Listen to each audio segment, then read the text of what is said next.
হযরত ইমাম আবু ইউসুফ রাহমাতুল্লাহ আলাইহি ওনার উনি এতিম ছিলেন, যেটা প্রসিদ্ধ আছে। ওনার মা ওনাকে ধোবার কাছে পাঠিয়েছে কাপড় ধোয়া শেখানোর জন্য, সংসারটা চলবে। যাওয়ার পথে ইমাম আবু হানিফা রাহমাতুল্লাহ আলাইহি ক্লাস 10, ওখানে উনি বসে মজা লেগে গেছে, পড়াতে ভালোই লাগে। এখন আর ধোবার কাছে কাপড় ধোয়া শিখতে চান না, আবু হানিফা রাহমাতুল্লাহ আলাইহি ছাত্র হয়ে গেছে। একদিন ওনার মায়ের কাছে কেউ গিয়ে বলেছে, তোমার ছেলে তো আর ধোবার কাছে কাপড় ধোয়া শিখতে চায় না, সে তো এক মৌলবীর ক্লাসে বসে, দর্শে বসে। উনি তো খুব খেপে এসেছে আবু হানিফা রাহমাতুল্লাহ আলাইহির কাছে এসে, খুব নারাজ, আপনি আমার বাচ্চাটাকে পড়াচ্ছেন, এই কিন্তু কাসু শিখাতে পাঠিয়েছেন, আমার সংসারটা চলতো, সে আপনার এখানে করে খাবে কি?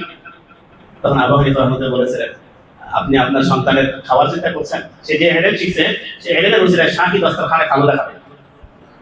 ঠিক আচ্ছা, হারুন রশিদ অথবা মামুন রশিদের জমানায় আবু ইউসুফ রাহমাতুল্লাহ আলাইহি প্রধান চিফ জাস্টিস ছিলেন, তিনি প্রধান বিচারপতি হলেন ইসলামী বিষয়ে।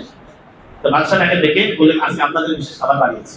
দেখা গেল সামনে খাবার এসেছে, জিজ্ঞেস করেন কি বলে, খালু লাগবে। তখন উনি কাঁদতেছেন, হুজুর আমি কি অন্যায় করলাম?